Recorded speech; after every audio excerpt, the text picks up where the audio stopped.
सुप्रभात प्यारे बच्चों।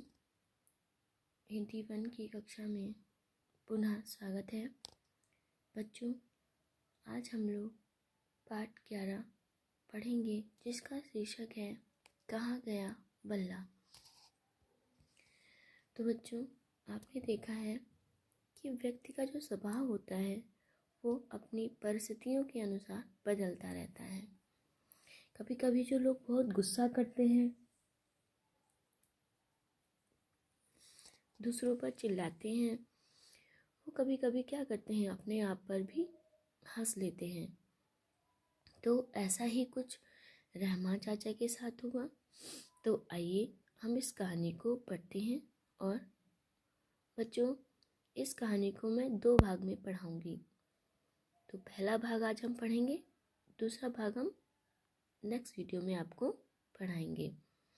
तो बच्चों देखिए क्या है। रहमान चाचा का कश्मीर के संगम नाम के छोटे से कस्बे में क्रिकेट के बल्ले बनाने का कारखाना था। उनके कारखाने में बल्लों को बड़ी सफाई से पंक्तियों में रखा गया था।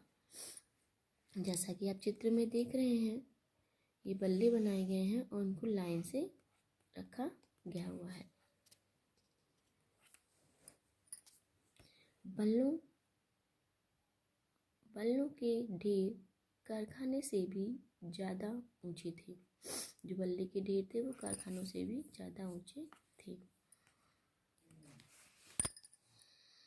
रहमान चाचा मोटे और चिड़चिड़े स्वभाव के इंसान थे। उनका कुबड़ निकला हुआ था और हमेशा अपने काम को करवाने की जल्दी में रहते थे। गुस्सा तो जैसे उनकी नाक पर धरा रहता था। उनके हाथ में हमेशा एक छड़ी रहती थी, जिसे बातें करते समय वे अक्सर घुमाया करते थे।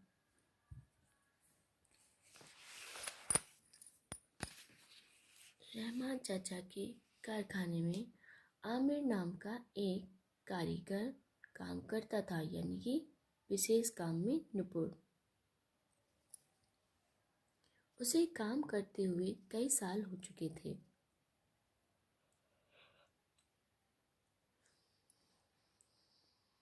आमिर का बेटा अहमद विद्यालय से आने के बाद रोजाना कारखाने पर आ जाया करता था। वह विस्मित यानी चकित हैरान होकर बल्लों के ढेर को ताकता रहता, यानी कि देखता रहता था, मानो उसे ऐसी चीज पहले कभी ना देखी हो।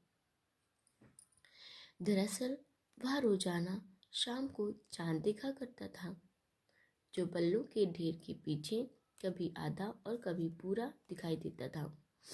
कभी सोचता कि यदि वह ढेर पर चढ़ जाए तो क्या चांद को छू पाएगा। आमिर जब बल्ले को मशीन से काट और छील देता, तब अहमद बल्ले की लंबाई पर अपनी उंगलियां फिराता। बल्ले को मूठ से यानी किसी वस्तु का वह भाग जहाँ से पकड़ा जा सके उसे मूठ कहते हैं, अपनी कलाई के सहारे हवा में घुमाता। बात था तो सिर्फ 7 साल का, किंतु बहुत बड़ा क्रिकेट बनने का सपना देखा करता था। कारखाने के बंद होने और सबके घर जाने से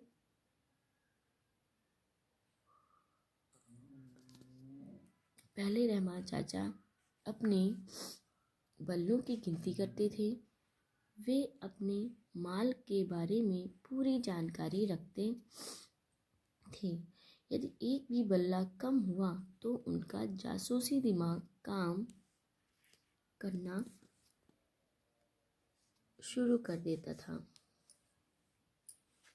बच्चों, ये पाठ हम आपका पूरा कर देते हैं, क्योंकि ज़्यादा बड़ा नहीं है, छोटा ही है।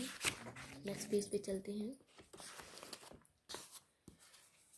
और एक दिन वास्तव में ऐसा हो गया। जब सुबह सुबह रहमान चाचा ने कारखाना खोला और माल को ट्रक पर लदवाने लगे, तब उन्होंने पाया कि एक बल्ला कम है।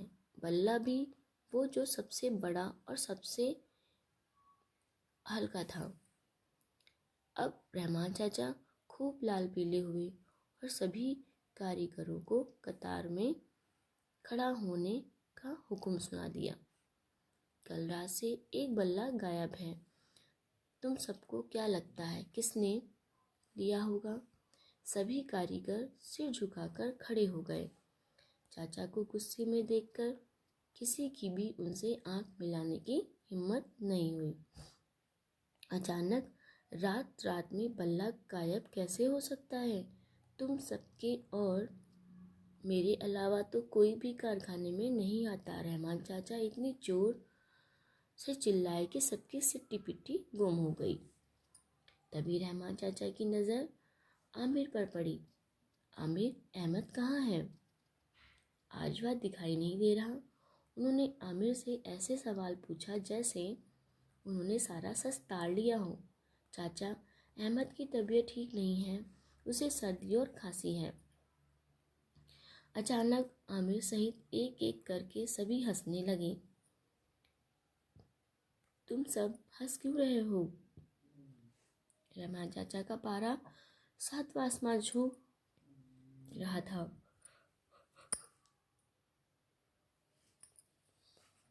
हमने लापता बल्ला ढूंढ लिया है चाचा, आमिर ने जवाब दिया। रहमान चाचा सन रह गए। लेकिन तुम सब तो मेरे सामने खड़े हो, फिर उसे कैसे ढूंढ लिया? हाँ, बल्ला, चाचा गरजे। वे अपनी छड़ी को जोर से घुमा रहे थे। सभी ने रहमान चाचा की घूमने वाली छड़ी की ओर देखा। रहमान चाचा ने भी अपनी छड़ी की ओर देखा। किसी को नहीं पता था कि रहमान चाचा इतनी जोर का ठहाका लगा सकते हैं, और तब तक कोई यह भी नहीं जानता था कि रहमान चाचा के दांत नकली हैं। तो बच्चों, आपने देखा जो रहमान चाचा थे वो इतना गुस्सा करते थे, गुस्सा करने के बावजूद भी वो भी हंस पड़े। तो बच्चों, आपका ये पाठ यहीं समाप्त करता है, क्योंकि ये भाग 1 और भाग 2 में पढ़ाने वाली थी। ये पाठ छोटा होने की वजह से मैंने इसको आज ही समाप्त कर दिया है। तो आप लोग इसको अपने आप ही पढ़ लें। तब तक के लिए धन्यवाद। Bye bye.